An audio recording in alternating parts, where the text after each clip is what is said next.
다 같이 사도신경으로 신앙 고백하도록 하겠습니다. 전능하사 천지를 만드신 하나님 아버지를 내가 믿사오며 그 외아들 우리 주 예수 그리스도를 믿사오니 이는 성령으로 잉태하사 동정녀 마리아에게 나시고 본디오 빌라도에게 고난을 받으사 십자가에 못 박혀 죽으시고 장사한 지 사흘 만에 죽은 자 가운데서 다시 살아나시며 하늘에 오르사 전능하신 하나님 우편에 앉아 계시다가 저리로서 산자와 죽은 자를 심판하러 오시리라. 성령을 믿사오며 거룩한 공예와 성도가 서로 교통하는 것과 죄를 사하여 주시는 것과 몸이 다시 사는 것과 영원히 사는 것을 믿사옵나이다. 아멘.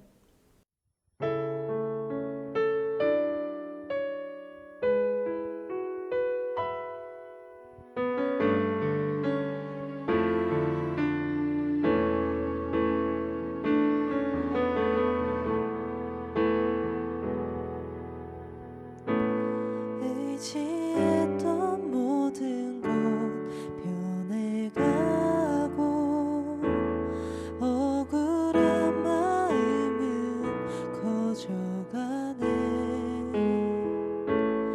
부끄럼 없이 살고 싶은 마음 주님 아시네.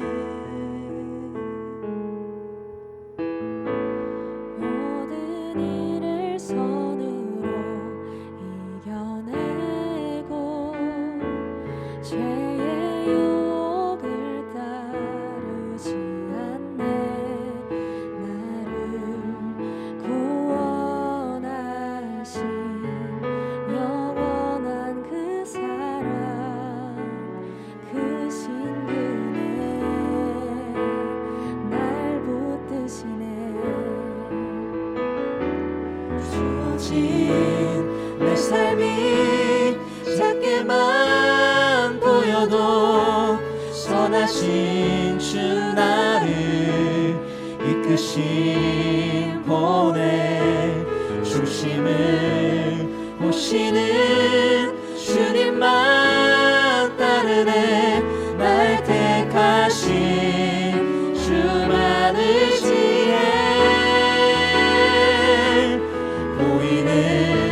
상황에 무너질지라도 예수 능력이 나를 붙드네. 보이지 않아도 주님만 따르네. 내 평생 주님을 노래하리라.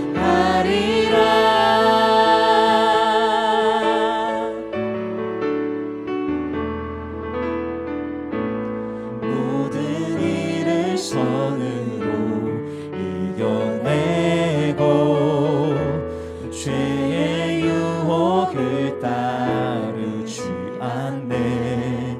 나를 구원하신 영원한 그 사랑 크신 그네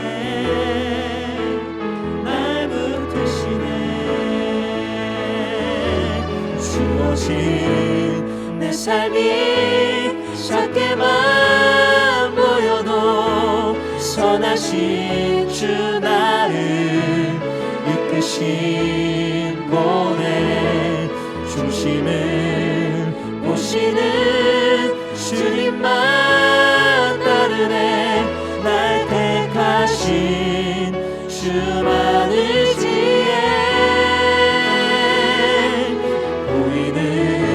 상황에 무너질지라도 예수 능력이 나를 붙드네. 보이지 않아도 주님만 따르네. 내 평생 주님을 노래하리라.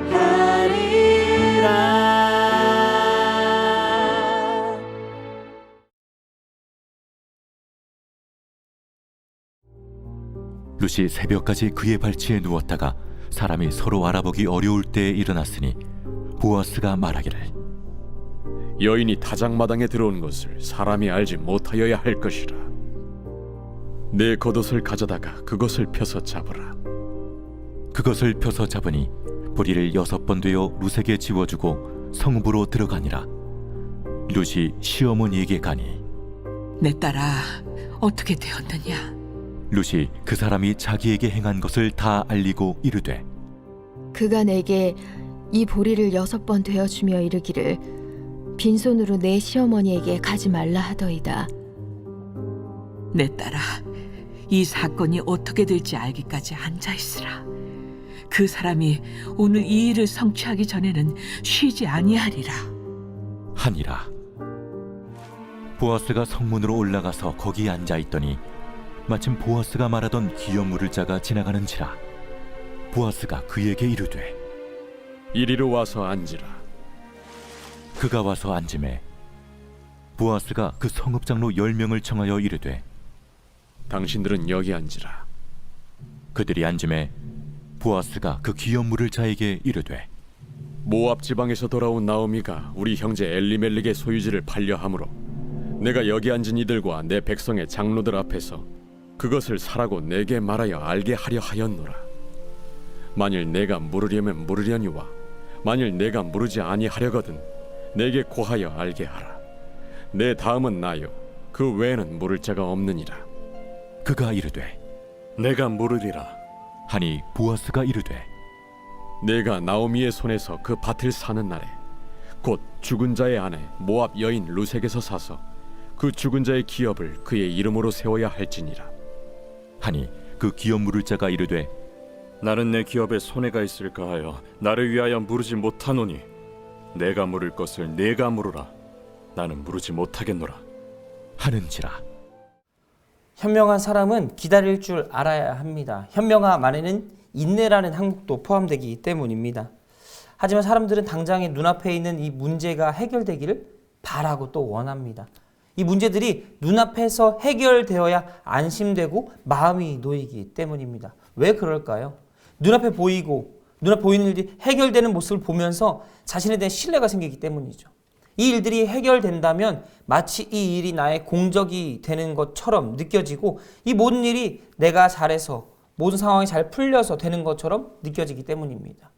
눈앞에 보이는 해결은 곧 우리로 하여금 스스로에 대한 판단에 대한 확신을 가져줍니다. 우리 스스로 의지할 수 있는 이런 것들을 만들어낸다는 거죠. 인내라는 것은 왜 중요할까요? 특히 기독교인에게서 인내는 더욱더 중요합니다. 왜 그럴까요? 우리의 삶에 우리 모든 주권을 수동적으로 만들어주기 때문에 인내는 중요합니다. 공격적으로 매사 열심으로 하는 것이 아니라 인내를 통해서 하나님께서 원하시는 게 무엇인가 구하고 기다리는 삶. 이게 기독교인에게는 필요합니다. 오늘 본문은 룻이 나오미에게 조언해주는 이야기가 시작되는데요. 그 이야기를 보면 이렇습니다. 룻의 이야기를 들은 나오미는 룻에게 그 모든 일을 듣고 난 다음에 이야기합니다. 우리가 기다리자. 그가 그의 할 일을 알고 계속 진행할 것이다. 룻에게 나오미는 왜 이런 이야기를 했을까요? 아마 보아스가 보여준 그 반응을 통해서 어느 정도 사인을 받았던 것 같습니다. 즉 보아스가 말하려고 하는 그 의도를 정확히 읽었다는 것이죠. 나오미와 룻은 이런 보아스의 태도를 통해 한 가지 확신을 하게 되었고 기다리게 됩니다. 이후 보아스는 이것들을 잘 진행하기 위해서 그도 역시 기다리게 되죠. 시간이 지나 룻과 보아스의 기업을 물을 자, 가장 가까운 친족이 나타나게 됩니다. 그 이야기를 들은 보아스는 그를 불러 많은 장로들과 사람들 앞에서 그 이야기에 대해서 논하게 됩니다. 너가 이 땅을 사서 기업을 물을 것인가 그렇지 않을 것인가에 대한 이야기를 나누는데요. 여기 첫 번째 위기가 나타납니다. 그 사람이 그 기업을 무르겠다고 이야기하는 거죠. 내가 그 밭을 사겠다고 이야기합니다. 그러자 보아스는 그에게 자세히 그 일에 대해서 설명합니다. 나오미가 어떤 상황에 있는지, 룻이 어떤 상황에 있는지 자세하게 이야기를 해주죠. 이 이야기를 들은 그 가장 가까운 친족은 자신의 재산에 손해가 발생할까 하여 이 일을 받지 않겠다고, 기업을 물지 않겠다고 이야기합니다. 그러자 보아스는 그 이야기를 듣고 난 다음에 자신이 그 기업을 물으겠다고 이야기하죠. 여기서 중요한 게 무엇입니까? 선제적으로 좋지 않은 게 아니라 하나님을 의지하고 기다리면서 그 상황을 판단한다는 겁니다. 물론 이 삶을 살아가는 건 우리이지만 이 삶이 잘 진행되는지 진행되지 않는지 한 걸음 물러서서 또 하나님께서 어떠한 사인을 주시는지 준비하고 실행한다는 거죠. 하나님께 주권이 있다는 것을 인정하는 삶이라는 겁니다. 보아스는 만약에 나오미와 룻의 이 기업을 무르게 된다면 손해보는 것을 몰랐을까요? 아마 그렇지 않았을 겁니다. 보아스도 기업을 가진 사람이고 또 손해볼 것을 알았을 겁니다. 하지만 보아스는 그보다 더 멀리 있는 것을 본 사람이었습니다. 그는 하나님께서 룻을 통한 계획이 있다는 걸 아셨고 그에게 은혜 베푸기를 원한다는 것을 아셨습니다. 또 룻의 그런 태도를 보면서 아마 마음에 들었을 수도 있죠. 이 모든 상황이 복합적으로 보아스로 하여금 마음을 움직이게 했던 것입니다. 그는 결국 룻에게 나오미에게 그 땅을 사서 기업을 잇게 되고요. 또 룻으로 하여금 그의 자손이 그의 기업이 가업이 이어질 수 있도록 도와주게 됩니다. 그는 하나님께서 주신 그 확신으로 움직였고 또 행동했습니다. 중요한 것은 선제적으로 스스로 판단하고 움직이고 행동한 것이 아니라 하나님께서 무엇을 원하는가 그 순간순간 지켜보고 판단하고 행동했다는 것입니다. 룻도 기다렸고 나오미도 기다렸고 보아스도 기다렸습니다. 모든 일에 열정과 실력으로만 되는 것은 아니라는 것을 보여준다는 거죠. 보아스가 보아스 맘대로 내가 먼저 기업을 무르겠다 따지고 싸울 수도 있었지만 그렇지 않았다는 거죠. 선지적으로 좋지 않은 게 아니라 하나님께서 그것 가운데 원하시는 바가 무엇인가 살펴보고 계획하고 준비했다는 겁니다. 그런 와중에 하나님 뜻을 구하는 모습을 보여줬다는 거죠. 세상살이가 그러지 않습니까? 내 맘대로 되는 일이 하나도 없습니다. 왜 그럴까요? 사람에겐 내 맘대로 할 수 있는 능력이 없기 때문입니다. 10길 물속은 알아도 한 길 사람 속은 모른다고 하지 않습니까? 그 사람들을 우리가 명확하게 알 수 없고 내 마음대로 조종할 수 없기 때문에 우리는 더욱더 수동적으로 돼야 합니다.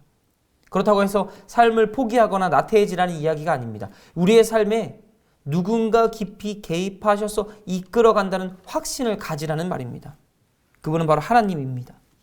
때로는 고전적으로 들릴 수 있지만 하나님께 우리의 모든 것을 맡겨 신뢰하는 삶, 매 순간순간 중요한 일이 있을 때마다 하나님께 기도하고 기다리는 삶, 하나님께 우리의 삶의 주도권을 맡겨드리는 그 삶이 우리로 하여금 지금 이 시대를 사는 동안 더 필요하다는 말입니다.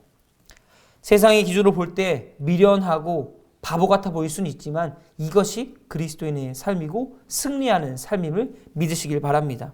특히 하나님의 사인을 더욱더 깊이 살피고 조심히 살피고 세세하게 살펴서 하나님이 우리의 삶에 이루시는 바가 무엇인가, 하나님이 내 삶을 통해 이루시고자 하는 바가 무엇인가 살펴보는 그런 하나님의 백성들, 성도님들이 되시길 부탁드립니다. 오늘 하루도 하나님 안에서 수동적이 돼 삶에 적극적으로 살아가는 모든 성도님들 되시길 간절히 소원합니다. 기도하겠습니다. 사랑의 하나님 감사합니다. 하나님은 우리의 삶을 이끄시는 주관자 되십니다. 이것을 인정하고 살아가는 우리가 되게 하시고 우리의 삶이 오직 하나님의 손에 붙들리어 하나님이 원하시는 선한 삶을 살 수 있도록 우리의 삶을 인도하시고 이끌어가 주시옵소서. 감사합니다. 사랑합니다. 예수님의 이름으로 기도드렸습니다. 아멘. 주님 가르쳐 주신 기도하겠습니다. 하늘에 계신 우리 아버지여, 이름이 거룩히 여김을 받으시오며 나라의 임하옵시며 뜻이 하늘에서 이룬 것 같이 땅에서도 이루어지이다. 오늘날 우리에게 일용할 양식을 주옵시고 우리가 우리에게 죄 지은 자를 사하여 준 것 같이 우리 죄를 사하여 주옵시고 우리를 시험에 들게 하지 마옵시고 다만 악에서 구하옵소서.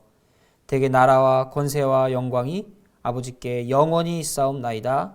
아멘.